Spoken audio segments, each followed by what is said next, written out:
Oh, jadi apa maksud adik datang sini? Saya pengen melamar anak bapak. Saya kayaknya ingin menyempurnakan agama. Oh boleh, boleh, boleh. Alhamdulillah kalau bapak dapat menantu, Ustadz katanya. Tapi begini maharnya, adik mau nggak ngajarin dulu anak saya ngaji selama 10 tahun? Oh mau pak, bukan si Neng, itu yang baru lahir. Kalau si Neng mah pasti mau itu ya. Ini yang baru lahir, yang usia baru 2 tahun, ajarin ngaji sampai dia lulus SD. Mau nggak? Keburu udah ilfil duluan. Bayangin 10 tahun cuma untuk menunaikan mahar. Tapi Islam nggak kayak gitu. Mudah banget. Sampai Nabi bilang, sebaik-baik perempuan adalah yang paling ringan maharnya. Ringan itu bukan murah ya. Ringan itu memudahkan. Sebaik-baik perempuan yang paling ringan maharnya itu Islam. Yuridullahu bikumul yusra wala yuridu bikumul us. Allah pengen memudahkan kalian. Allah nggak pengen menyusahkan kalian. Dari mulai mahar aja udah ringan. Sebaik-baik perempuan yang maharnya paling ringan. Dan saya dulu ketika nikah, mahar istri saya itu paling ringan untuk saya. Apa maharnya? Saya ketika nikah kan masih berstatus mahasiswa di Kairo. Jadi ceritanya ayat-ayat cinta gitu.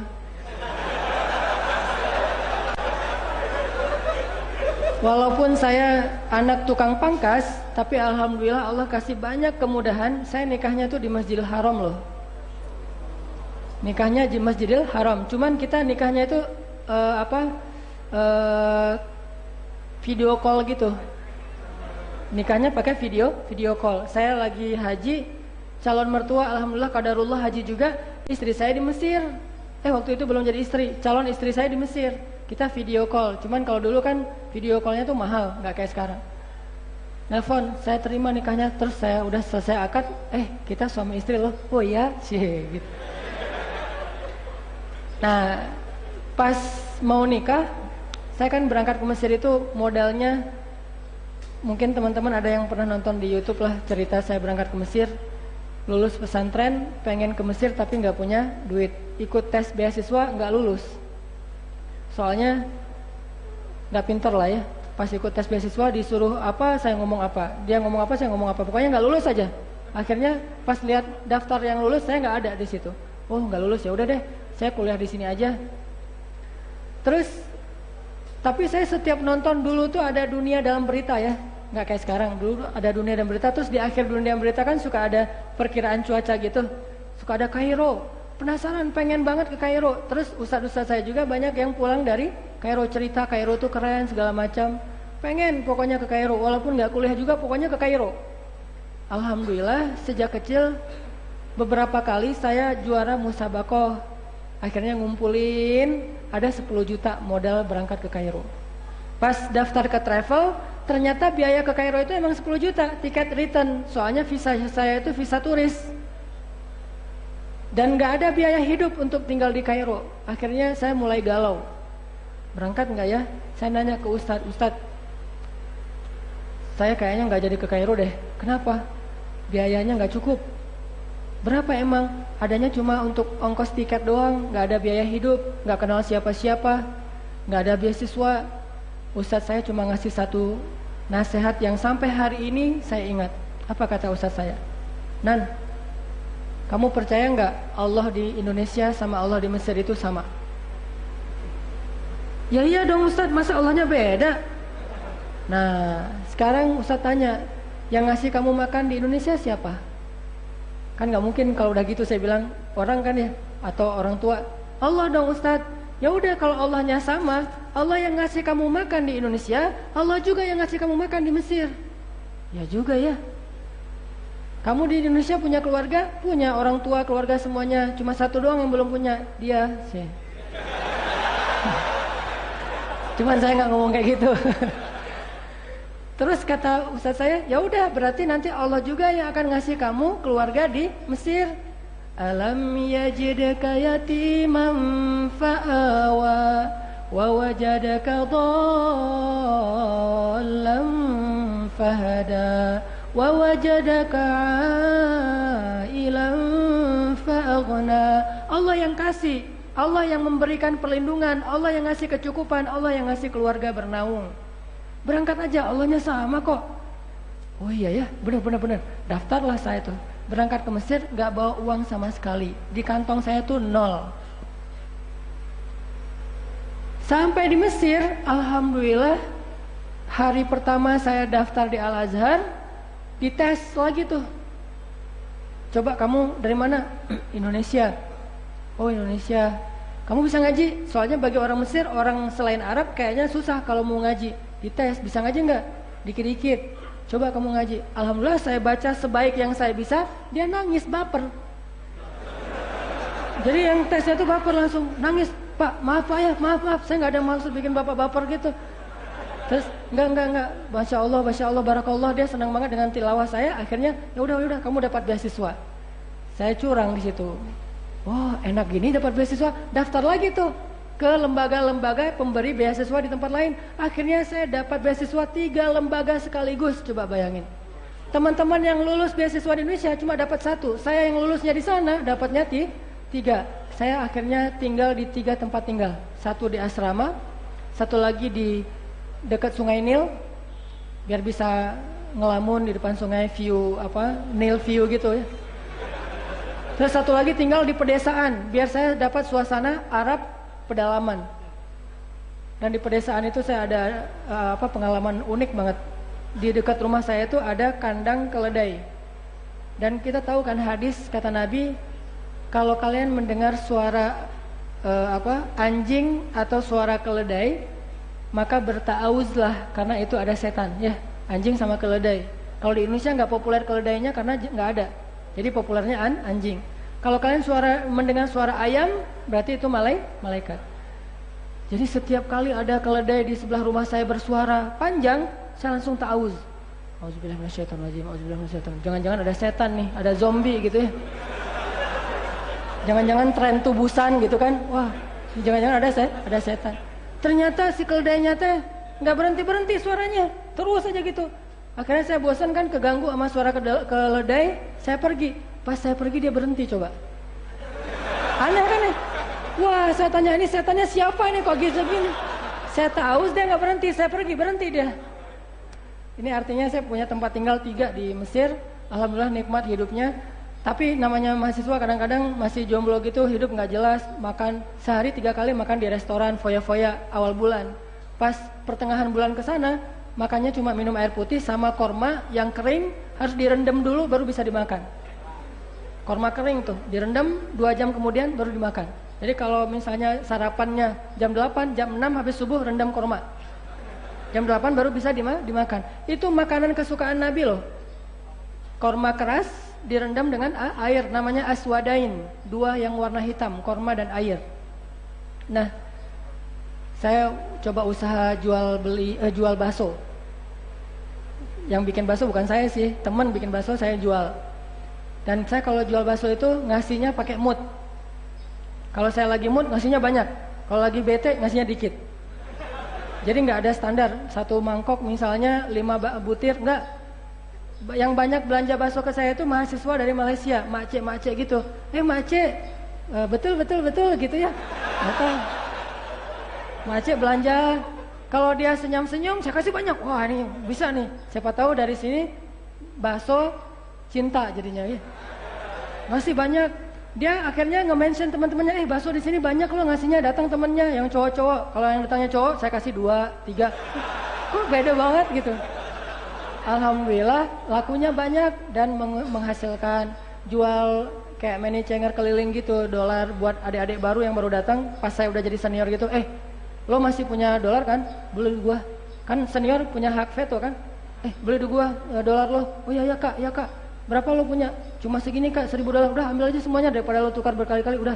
Akhirnya kayak setengah malak gitu. Jadilah jual dolar. Pernah juga bisnis catering. Alhamdulillah bertahan di Mesir. Bayangin teman-teman, kulkas pertama ada di rumah saya di Aceh itu, saya dari Aceh. Itu pas saya di Mesir.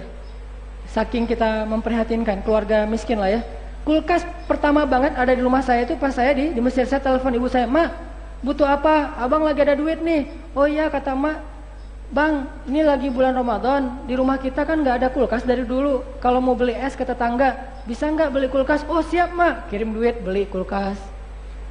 Bayangin masang telepon rumah aja, itu ketika saya di Mesir. Daripada emak saya selalu ke tetangga, kalau saya telepon, akhirnya habis pulsa saya juga dari luar negeri, dia pasang telepon. Ternyata benar kata ustaz saya, yang memberi kita rezeki di Indonesia, itu juga yang ngasih rezeki ketika di tempat yang lain. Bahkan lebih daripada yang saya bayangkan. Cuman qadarullah, Allah uji saya justru pas saya pengen nikah lagi nggak ada duit. Yang tadinya kaya foya-foya gitu, setiap malam ngafe, setiap malam nongkrong sama teman-teman. Ngafe yuk. Kalau teman-teman mungkin pada shisha, alhamdulillah saya nggak pernah nyoba shisha, nggak pernah merokok, anak baik sih. Alhamdulillah nggak pernah narkoba, nggak pernah rokok, nggak pernah shisha. Walaupun rokok shisha mungkin sebagian masih nganggap biasa aja, tapi saya nggak nyoba gitu, cuma ngopi doang. Nah, setiap malam ngafe sampai akhirnya karena mungkin manajemennya nggak bagus, lulus kuliah saya pengen pulang. Saya bilang ke ustadz saya di Mesir, ustadz saya pengen pulang. Kenapa? Pengen nikah. Udah ada calon? Belum. Ya udah, tenang aja, tunggu aja, nanti Allah kasih di sini aja biar kamu lebih lama di Mesir. Ternyata benar. Suatu hari, sore hari, hujan-hujan gerimis gitu, kayak film lama, kayak apa, tenggelamnya kapal Van der Wijk. Lagi gerimis-gerimis gitu, saya lagi beli kebab Turki di depan asrama.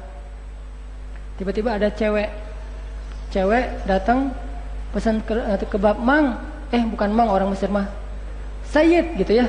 Kalau orang Bandung mah mang pesan kebab. Oh iya dipesenin. Kebab saya udah jadi tuh, udah dibungkus. Pas kebab dia jadi, saya pergi sengaja ngambil kebabnya dia. Dipanggil kan pasti kan ya. Mas, itu mah kebab saya. Bukan, ini punya saya. Jadi kayak sinetron pura-pura rame gitu. Bukan punya saya. Enggak punya saya. Coba periksa aja kalau nggak percaya. Pas dibuka emang saya tahu itu punya dia. Itu kan benar punya saya, punya Mas kan nggak pakai yang ini dan segala macam. Oh iya ya, maaf salah. Saya nggak sengaja tadi. Dari mana? Kenalan. Mulai. Oh ya, dari Jawa Timur katanya. Jawa Timurnya di mana? Padahal saya belum pernah ke Jawa Timur, masih nanya di mana Jawa Timur. Dia jawab yang mana juga saya nggak akan ngerti. Dari Jawa Timur. Oh ya Jawa Timur, ya banyak kiai di sana. Wow, basa-basi. Akhirnya waktu itu belum musim HP, cuman nanya di asramanya di mana. Itu di seberang. Oh ya udah, namanya siapa? Nama dia Maria katanya. Maria, oh Maria gitu ya. Maria namanya itu. Oh ya udah, sejak saat itu saya cari-cari tuh ke teman-teman. Ada yang kenal Maria nggak dari Jawa Timur? Cari kekeluargaan mahasiswa Indonesia Jawa Timur. Saya kepoin ke kekeluargaan dia, ke komunitasnya. Alhamdulillah dari situ selang 2 bulan saya langsung nembak. Pakai kaktus. Enggak, nembak langsung datang. Kayaknya saya udah mau serius. Serius apa nih? Nikah yuk gitu. Polos gitu nembaknya. Nikah yuk. Saya pengen menyempurnakan agama, pengen gitu dah pokoknya. Kayaknya udah ngeklik. Terus dipancing dikit dengan lagu Ari Lasso gitu. Udah, alhamdulillah dia bilang, saya mah terserah orang tua saya. Di mana? Ya di Jawa Timur. Ya udah kita telepon yuk, telepon ibunya. Qadarullah, ibunya tuh nggak banyak tanya. Assalamualaikum, waalaikumsalam. Bu, saya Hanan. Oh ya, ini siapa? Temennya Maria. Oh ya, kenapa dek? Kenapa nak gitu? Bu, saya mau melamar anak ibu untuk jadi istri saya. Langsung dia bilang, saya terserah anaknya. Oh, anaknya udah setuju bu. Gitu.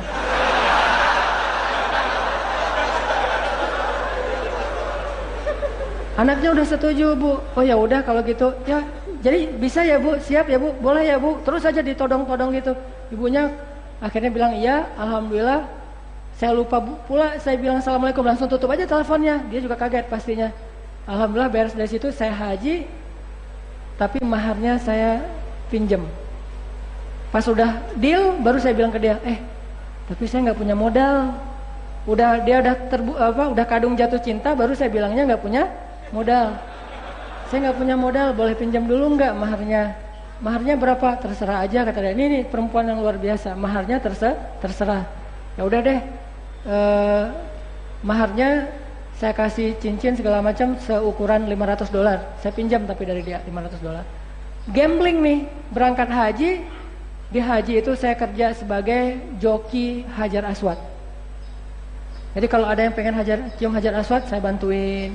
Terus pengen tawaf karena nggak mampu berdiri, tawafnya pakai dorongan, saya dorongin jadi kayak tukang becak gitu di depan Ka'bah. Alhamdulillah dapat rezeki, bantuin jamaah haji, pulang-pulang nih nikah di Mesir, punya anak, sampai kita sempat istri saya yang S2. Saya kan nggak terlalu ini dengan pendidikan ya. Saya mah main-main aja, istri saya S2, saya bagian mainnya. Jadi kayak film-film yang di Eropa gitu tentang muslim-muslim Eropa. Yang satu kuliah, yang satu jalan-jalan. Istri saya kuliah, saya jalan-jalan. Ternyata dimudahin banget sama Allah. Kenapa? Karena menggunakan cara-cara Allah. Coba kalau kita gunain cara-cara yang lain, itu susah. Nikah itu syariat paling mudah tuh. Yang mempersulit nikah itu bukan syariatnya, pertimbangan manusianya. Ngitung dulu, nih harinya cocok nggak nih? Namanya sesuai nggak nih? Jangan-jangan pas dihitung nama ini kayaknya kalian nggak cocok. Saya juga sama istri saya ditakut-takutin gitu. Kata teman saya, lo nggak cocok lo sama dia. Kalau dipaksain nikah, kalian nggak akan bertahan lebih dari 1 tahun. Saya makin digituin, makin penasaran. Ya udah, gua nikah aja. Kita lihat aja nanti bisa bertahan nggak lebih dari 1 tahun. Ternyata sekarang udah lebih dari 10 tahun. Jadi yang mempersulit syariat itu bukan Allah, justru kitanya dengan pertimbangan-pertimbangan kita. Mikirin hari nikahnya, mikirin kadang-kadang kan kalau datang ke calon mertua suka ditanya kerja di mana dek, gitu kan ya. Padahal betapa banyak orang yang menikah itu nggak punya modal, tapi Allah mudahkan justru setelah menikah. Karena kalau kita belum nikah, rezeki kita itu cuma jatah kita doang. Tapi kalau udah nikah, jadi 2 orang yang punya jatah rezeki sehingga Allah mudahkan. Habis saya nikah, saya ditawarin ngambil rekaman di TV Mesir. Jadi saya ikut audisi gitu ya, ngantri terus cerita masa lalu gitu biar baper gitu ya. Udah selesai itu ikut audisi, alhamdulillah. Ya, barakallah. Saya ikut audisi, dari sekian ratus yang ikut audisi, alhamdulillah diambil 10 orang terbaik dan saya masuk 10 besar. Ambil rekaman di TV, itu semuanya terjadi setelah menikah. Ada aja rezeki dari Allah SWT. Sebetulnya ini penting buat calon-calon mertua, gak usah khawatir. Karena Allah gak bakalan mengecewakan hamba yang pengen menjalankan syariat Allah. Gak ada orang yang gara-gara pengen beribadah kepada Allah terus hidupnya jadi susah, itu gak ada. Termasuk menikah itu adalah ibadah syariat. Gak mungkin jadi susah gara-gara pernikahan, gak mungkin. Jadi kalau kita ngomongin nikah itu jangan cuma yang dibicarain bayar listrik, bayar air, tunggakan sekolah anak. Bukan itu. Kalau nikah itu banyak yang lebih seru daripada sekedar bayar listrik. Bayar listrik mah sebulan sekali. Sedangkan 29 hari selama sebulan itu ngapain? Cinta. Nikah itu syariat yang udah selain mudah, nyaman, pahalanya tuh luar biasa. Memandang wajah istri aja berpahala, bayangin. Makanya orang yang udah menikah, sekedar ngelihat wajah istrinya, bagi orang yang masih jomblo itu kayak sholat 2 rakaat loh. Kalau masih jomblo, lo lagi ngapain? Lagi sholat di masjid 2 rakaat. Terus lo lagi ngapain? Enggak, lagi nongkrong doang sama istri. Enggak, sholat duha lo? Enggak, udah ngelihat wajah istri. Cie. Ngelihat wajah istri juga pahalanya kayak sholat 2 rakaat. Walaupun tetap tidak menggugurkan perintah untuk sholat duha, tapi tetap pahalanya luar biasa. Nikah, ucapannya juga berpahala. Kayak saya lagi jalan sama istri, atau lagi makan berdua. Saya kalau lagi makan sama istri itu suka 1 piring, nggak mau 2 piring. Gelas juga 1. Jadi kalau udah nikah tuh di rumah gelasnya cuma 1 aja. Karena Nabi SAW kalau minum itu pasti bekas dari bibirnya Aisyah. Jadi kalau ada gelas, Aisyah minum, Rasul dulu, Aisyah dulu. Akhirnya Aisyah minum. Nabi perhatiin, oh itu bagian bibirnya. Dicari sama Nabi, Nabi minum dari bagian bekas bibirnya Aisyah. Sekarang orang bid'ah. Bid'ahnya gimana? Di rumah gelasnya ada 2, papa, mama. Itu minum bid'ah. Kalau minum yang sunnah, tidak ada gelas papa mama, yang ada gelas kita. Gak ada papa mama. adanya gelasnya kita gitu, dan love. Satu kalau lagi makan, satu piring, satu gelas, istri saya duluan makan, saya perhatiin aja, ngeliatin. Terus dia bilang, ngapain sih ngeliat orang kayak gitu? Enggak, saya lagi heran. Heran kenapa? Iya, saya kayak ngeliat, baru tahu ada bidadari makan makanan manusia. Wih, jangan soal apaan sih, segala macam. Ini gombal-gombal yang beda dengan Andre Taulani ya. Kan kalau yang standar mah, ayah kamu tukang las ya? Kok tahu gitu ya? Nyasar gitu, lagi nyetir mobil, nyasar. Ini kita kayaknya salah jalan deh. Iya ya, salah jalan ya. Ya kalau saya sama kamu, aku suka salah jalan aja. Kenapa emang? Soalnya pengennya ke hati kamu. Cie. Kalau udah nikah bisa kayak gitu. Kalau belum nikah kayak gitu, nggak nambah pahala, nambah musibah. Tapi kalau udah nikah kayak gitu, dan kita mengatakannya dengan hati, itu nggak perlu dihafal dari Google ya, nggak perlu googling. Udah aja improvisasi sesuai dengan apa yang kita rasain. Dan itu pahala yang luar biasa. Syariat, buat saya pernikahan itu menjadi bukti bahwa syariat Allah itu mudah banget. Begitu juga dengan syariat yang lain. Semua syariat Allah itu mudah. Salah satunya adalah pernikahan. Bayangin, sesederhana akad nikah itu bisa mengubah status orang yang tadinya bersentuhan aja nggak boleh, tiba-tiba boleh ngapa-ngapain aja boleh. Bayangin, cuma akad doang tuh. Dan akad itu dimudahin banget sama Allah. Kalau nggak bisa pakai bahasa Arab, boleh pakai bahasa Indonesia. Kalau takut lupa, boleh baca teks kan? Saya aja nikah pakai teks. Kenapa? Nggak mau 2 kali daripada nggak seru akadnya 2 kali. Mending saya pakai teks gitu, baca teksnya. Saya terima nikahnya segala macam. Dimudahin sama Allah. Begitu kita selesai mengatakan saya terima nikahnya sampai sah, maka berubahlah status yang tadi hampir semuanya haram menjadi hampir semuanya halal. Mudah kan? Coba, yang mempersulit itu siapa? Kita sendiri. Walaupun nggak salah kesulitan ini, karena emang ada kewajiban lain, kayak kewajiban harus menyelesaikan birokrasi negara, atau mungkin kadang-kadang di sebagian daerah itu harus mengikuti culture, kebiasaan masyarakat setempat. Tapi di situ menjadi bukti yang paling memudahkan itu bukan culture, bukan undang-undang, tapi yang paling memudahkan itu adalah syariat. Dan itu bukan cuma dalam pernikahan, dalam segala hal. Syariat itu memudahkan. Yuridullahu bikumul yusra. Allah pengen memudahkan kalian. Jadi itu teman-teman, makna dari indahnya hidup di dalam naungan syariat. Analoginya cuma satu aja, yaitu pernikahan.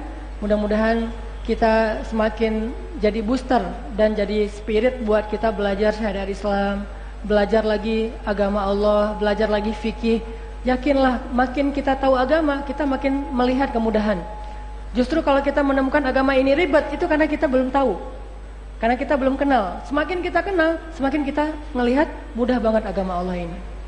Nabi kalau ngelihat ada sahabat yang berbeda pendapat, Nabi senyum-senyum doang, bayangin. Pernah tuh, Nabi lagi sholat jamaah, terus tiba-tiba ada seorang sahabat masbuk, namanya Bakroh. Dia masbuk. Pas dia di teras masjid, dia lihat Nabi udah ruku. Akhirnya dia takbir di pintu masjid, terus langsung ruku, jalan sambil ruku ke arah shaf. Jadi di teras gitu, Allahu Akbar, kan dia pengen satu rakaat awal bareng dengan imam, dari awal ngikutin imam. Allahu Akbar, ruku, jalan gitu ke shaf. Pas sudah selesai sholat, dia cerita ke Nabi, ya Rasulullah tadi saya gini. Apa reaksi Nabi? Nabi hanya tersenyum. Terus Nabi bilang, ya udah besok-besok jangan gitu lagi ya. Gitu doang coba. Tapi kalau kita nggak ngerti agama, justru kita, kamu, kita menjudge, kita menghakimi, kita memarahi, kita menyesatkan orang lain.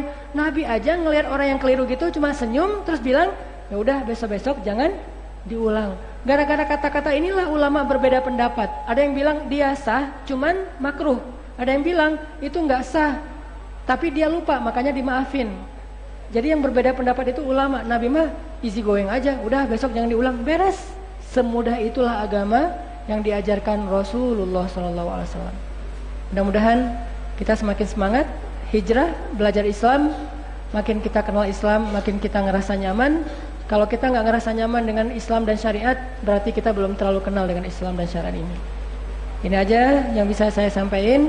Mohon maaf kalau ada yang salah. Barakallahu li wa lakum. Wassalamualaikum warahmatullahi wabarakatuh.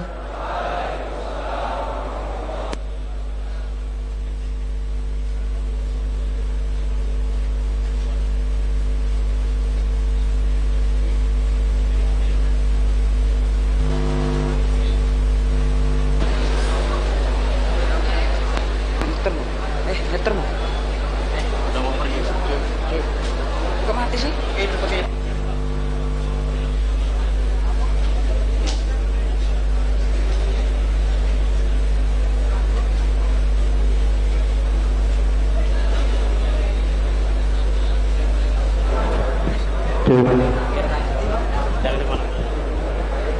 assalamualaikum. Untuk seluruh peserta diharapkan jangan pulang dulu. Kami buka 2 sesi pertanyaan untuk tanya jawab.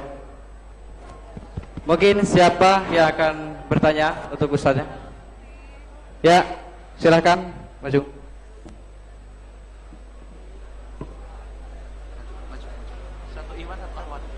Satu Ikhwan, satu Ahwat.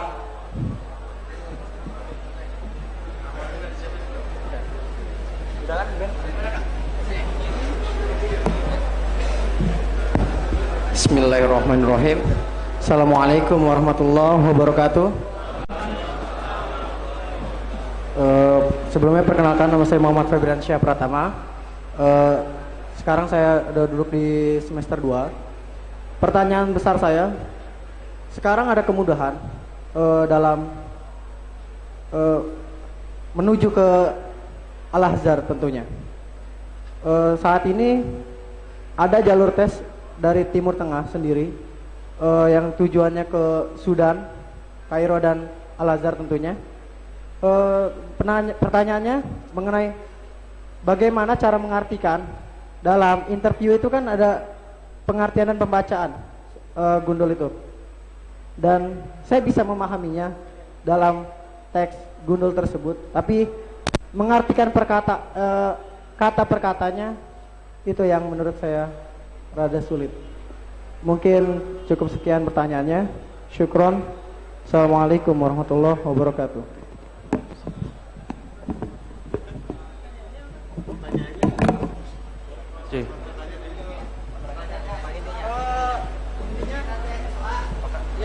Dari beasiswa itu kan kita ada interview nih.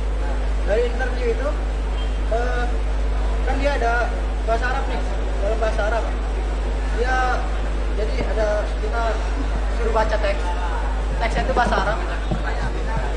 Ya, pertanyaannya tadi, Afwan diulang. Dari teks yang kita baca nih, kita kan ada pembacaan teks bahasa Arab gundul tentunya, dan awalnya kita membaca dan kita yang mengharokati sendiri tentunya, dan kita sudah paham apa yang kita baca, namun dari interviewernya dia menanyakan kata per kata dan bagaimana cara kita ini gitu bisa tahu makna sesungguh dari kata per kata itu sendiri.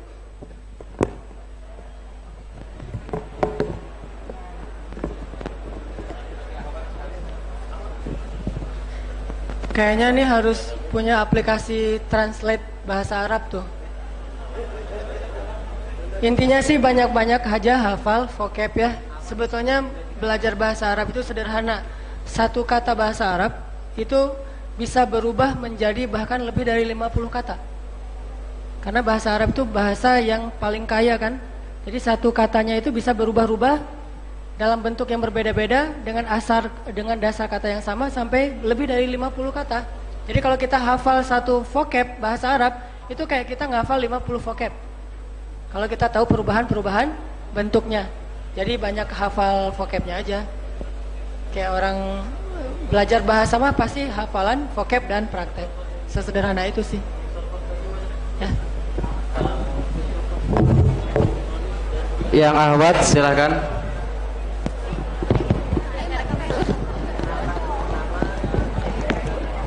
Ya Ahwat yang mau bertanya silakan untuk memperkenalkan diri, asal, alamat.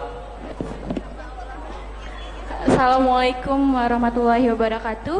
Waalaikumsalam warahmatullahi wabarakatuh. Hamba Allah aja ya Ustadz.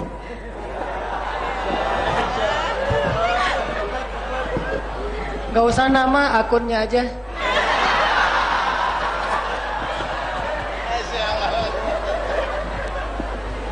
Yang mau saya tanyakan adalah saya pernah dengar ceramah salah satu ustadz di Indonesia bahwa kalau kita memilih suami itu jangan yang punya masa lalu buruk katanya, karena nanti takutnya imbas ke rezekinya. Karena pernah ada suami istri yang datang ke tempat beliau, kemudian pas ditanya pernah melakukan 10 dosa besar atau tidak, ternyata suaminya itu pernah melakukan. Nah, karena hal itu dalam rumah tangga tersebut akhirnya rezekinya itu agak susah Pak Ustadz. Dari si istri dan dari suami pun menceritakan bahwa suaminya pun tidak dapat kerja, terus istrinya juga tidak hamil-hamil. Nah, pertanyaan saya adalah, jika ada seorang laki-laki yang mau hitbah kita dengan masa lalu yang kelam sekali, tetapi laki-laki tersebut sudah bertaubat nasuha dan sudah hijrah dan sudah kembali baik. Kalau dari kitanya sudah menerima, tapi karena kita udah pernah dengar kajian tersebut, itu bagaimana ya Pak Ustadz? Tolong penjelasannya, terima kasih. Oke, barakallah. Saya pengen sharing cerita Umar melamar salah satu putrinya Ali bin Abi Thalib. Dan kita tahu kan masa lalunya Umar, yang begitu kelam, yang pernah melakukan dosa-dosa besar, bahkan dosa syirik, membunuh dan seterusnya. Ketika Umar jadi khalifah, Umar datang kepada Ali, dia bilang, "Ya Abul Hasan, saya itu udah punya hubungan dengan Rasulullah lewat Hafsah, anaknya Umar yang jadi istri Rasul.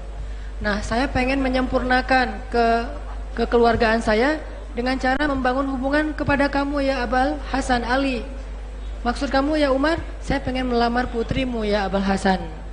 Dan Ali ternyata menikahkan putrinya dengan Umar bin Khattab.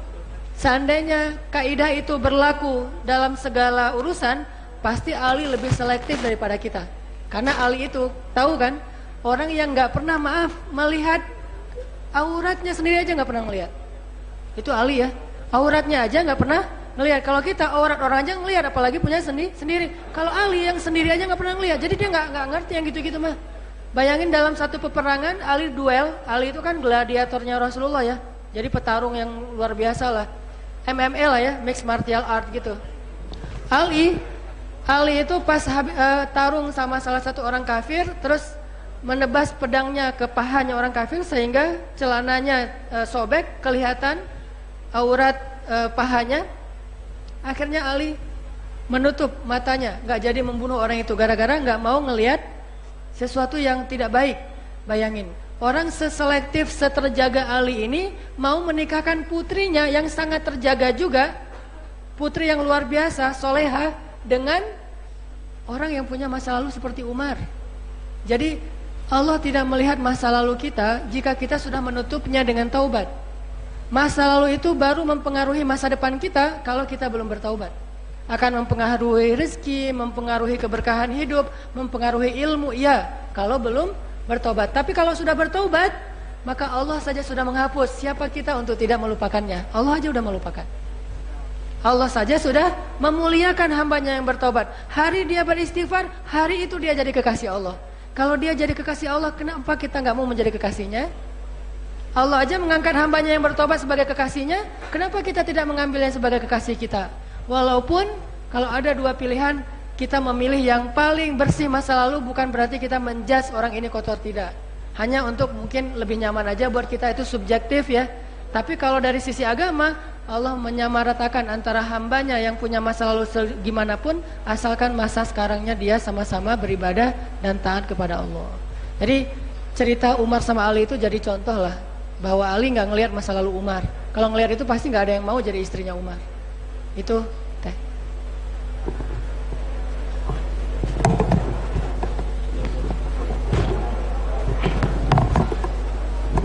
Ya, sedikit lagi teman-teman. Saya tadi lupa, ini ada sedikit amanah karena memang acara kita ini selain taklim juga kita sedang belajar memiliki rasa persaudaraan, ukhuwah. Maka pada acara ini juga teman-teman panitia mengadakan semacam penggalangan dana atau infak fisabilillah untuk buka puasa di Palestina dan Suriah. Ini luar biasa ya.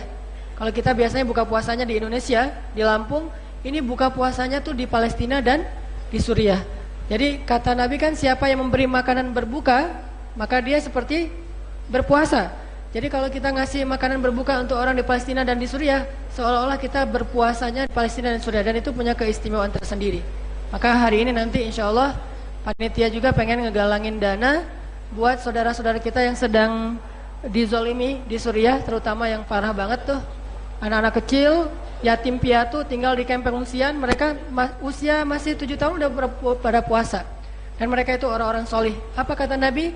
Sebaik-baik makanan adalah yang dimakan oleh orang solih.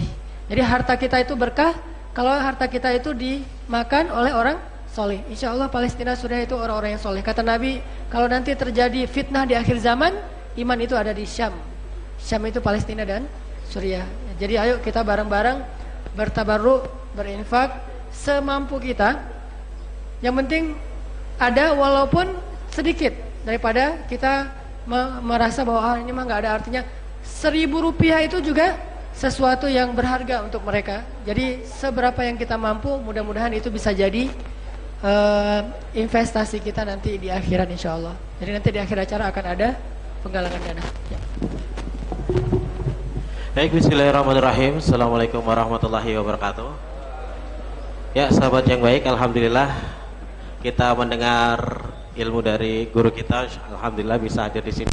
Insyaallah silakan rekan-rekan panitia untuk bisa menjadi jalan untuk saudara-saudara kita yang ingin menyalurkan infak terbaiknya untuk saudara-saudara kita yang di Palestina dan Syria. Silahkan memberikan infak terbaik dan jangan pulang dulu karena insyaallah kita acara di sini yang akan diimami langsung oleh Ustadz insyaallah. Dan saya informasikan untuk teman-teman yang mau lihat buku karya beliau, silahkan mendatangi stand Dompet Berlima Darut Tauhid di depan, gitu ya. Ada karya beliau, alhamdulillah, masya Allah, tentang poster Ramadan. Kalau teman-teman mau memaksimalkan amalan Ramadan, silahkan kepoin harganya ya, insya Allah. Baik, silahkan ada teman-teman dari panitia yang mengadakan penggalangan dana, silahkan berikan yang terbaik. Sebagaimana tadi yang dikatakan oleh Ustadz, insya Allah sedekah yang kita titipkan adalah untuk jalan kita nanti, mudah-mudahan kita bertemu di surganya Allah Subhanahu wa taala. Dan jangan kemana-mana dulu, kita akan doa bareng Ustadz.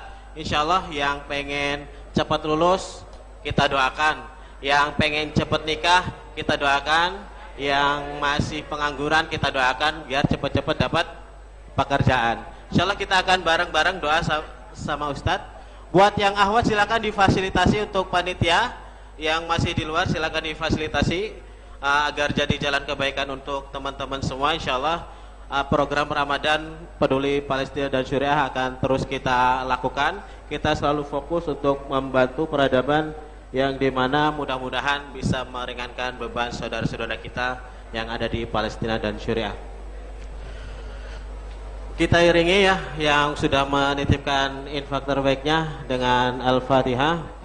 أعوذ بالله من الشيطان الرجيم بسم الله الرحمن الرحيم الحمد لله رب العالمين الرحمن الرحيم مالك يوم الدين إياك نعبد وإياك نستعين اهدنا الصراط المستقيم صراط الذين أنعمت عليهم غير المغضوب عليهم ولا الضالين.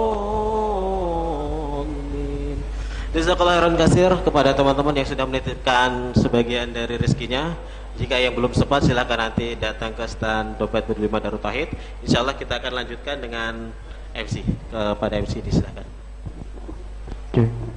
Jazakallahu khairan katsir kepada Ustadz Hanan Ataki yang telah menyampaikan beberapa banyak materi. Semoga kita semua yang hadir di sini, yang menerangkan di sini bisa mengambil hikmah-hikmahnya, bisa mengimplementasikan apa yang tadi disampaikan oleh beliau.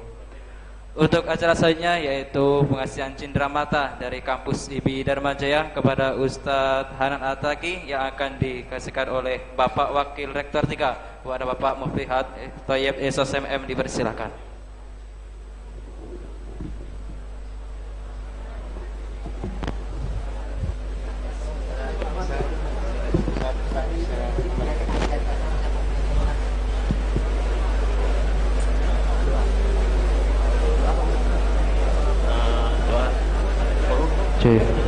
Oke, terima kasih kepada Bapak Muflihat Thayyib, kepada Ustadz Hanan Ataki.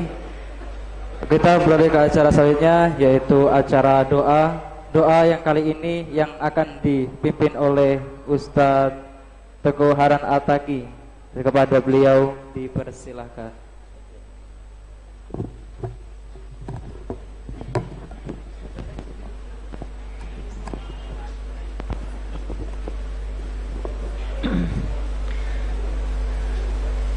أعوذ بالله من الشيطان الرجيم بسم الله الرحمن الرحيم الحمد لله رب العالمين الرحمن الرحيم مالك يوم الدين إياك نعبد وإياك نستعين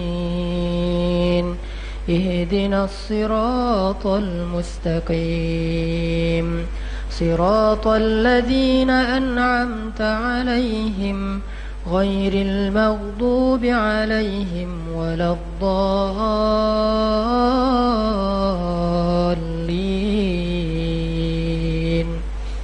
بسم الله الرحمن الرحيم الحمد لله رب العالمين حمدا يوافي نعمه ويكافئ مزيده يا ربنا لك الحمد كما ينبغي لجلال وجهك الكريم وعظيم سلطانك اللهم صل وسلم وبارك على سيدنا محمد وعلى آله وصحبه أجمعين اللهم اغفر لنا ذنوبنا ولوالدينا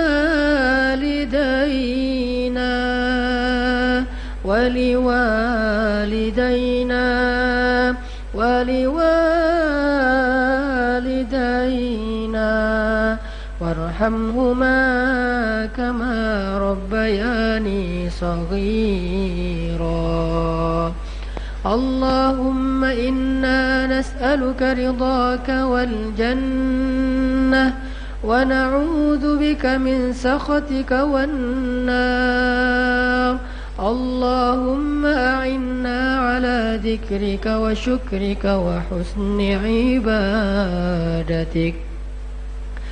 ربنا ظلمنا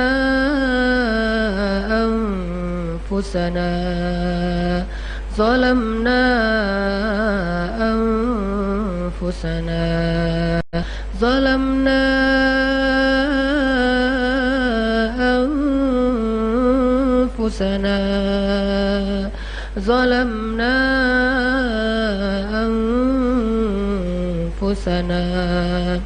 وإن لم تغفر لنا وترحمنا لنكونن من الخاسرين.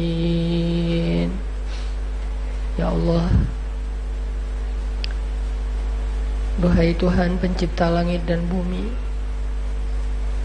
Engkaulah Rabb kami yang telah menciptakan kami, yang memelihara kami, yang menjaga kami, yang telah menyempurnakan bentuk dan rupa kami, yang selalu memberikan rezeki kepada kami, yang selalu menunggu datangnya kami untuk meminta ampun kepadamu, yang selalu maha tahu terhadap segala perbuatan kami, tetapi Engkau merahasiakan segala aib dan dosa kami. Seandainya Engkau membuka aib-aib kami, ya Allah, pasti semua orang akan benci kepada kami. Sekiranya Engkau membuka aib-aib kami, ya Allah, pasti kami menjadi orang yang paling hina di muka bumi. Sekiranya Engkau membuka aib-aib kami, ya Allah, pasti tidak ada seorang pun yang mau berteman di dekat kami. Segala puji bagimu, ya Allah. Engkaulah yang dipuji di langit dan dipuji di bumi. Engkau maha baik, Engkau maha pemurah, Engkau maha lembut, Engkau maha penyayang ya Allah. Engkau maha pengampun, Engkau maha mulia sedangkan kami hina di hadapan-Mu ya Allah. Engkau maha kaya sedangkan kami fakir di hadapan-Mu ya Allah. Engkau maha sempurna sedangkan kami penuh kekurangan ya Allah.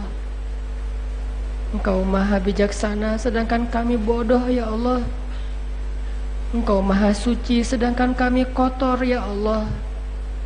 Engkau maha mulia sedangkan kami tercela ya Allah. Kepadamulah kami berserah diri ya Allah. Kepada zat yang kami yakin akan kesempurnaan dan kebesarannya ya Allah. Kepadamulah kami serahkan hidup dan segala urusan kami ya Allah. Inna salati wa nusuki wa mahyaya wa mamati lillahi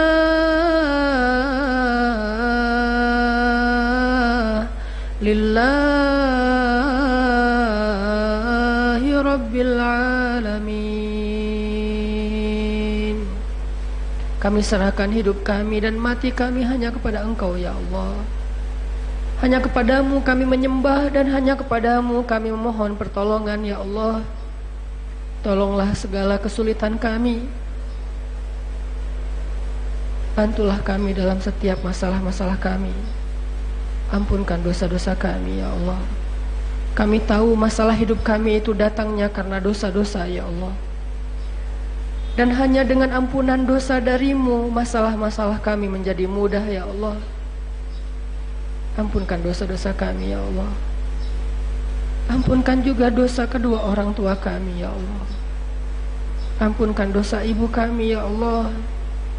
Ampunkan dosa ayah kami ya Allah.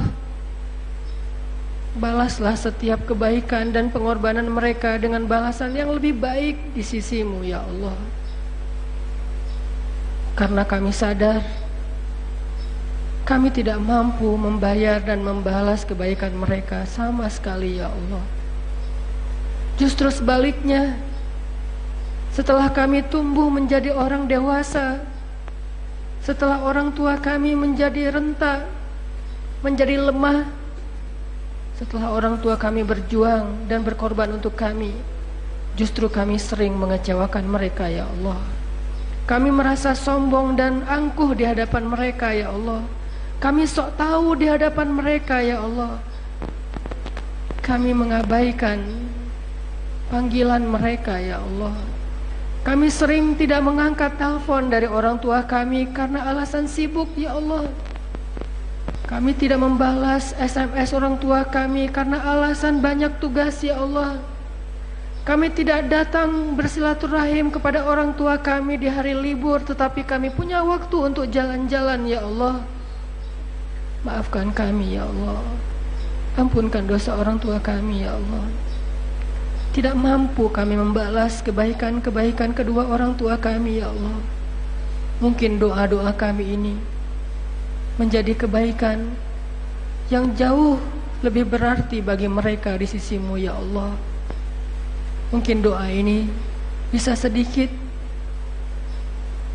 mengurangi kesalahan-kesalahan kami selama ini kepada orang tua kami ya Allah. Mungkin doa ini menjadi bakti satu-satunya yang berharga untuk orang tua kami setelah mereka wafat kelak ya Allah.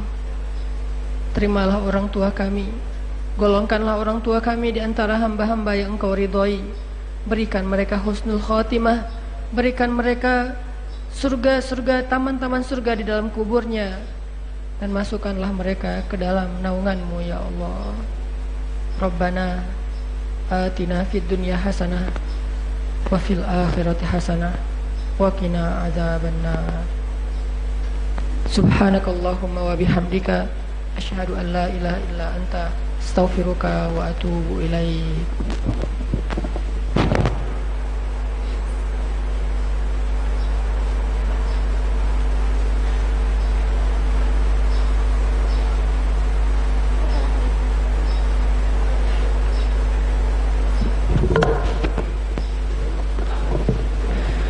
Hadirin muslimin yang dirahmati oleh Allah Subhanahu wa taala. Tadi acara demi acara sudah kita lalui bersama dan kini tibalah kita pada acara yakni acara penutup.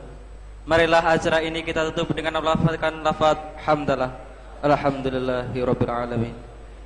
Dan saya atas nama acara, bila mana ada kesalahan ataupun kekeliruan, saya mohon maaf yang sebenar-benarnya. Akhir kata, wassalamualaikum warahmatullahi wabarakatuh. Alhamdulillah, ini agenda yang pertama Ustadz Hanan Ataki di Lampung. Insyaallah agenda yang kedua nanti di waktu pukul 19.00 di Masjid Al Muhajirin di Pasar Wai Halim. Insyaallah beliau di sana akan bercerita tentang untuk orang-orang yang sedang merindukan Rasulullah, maka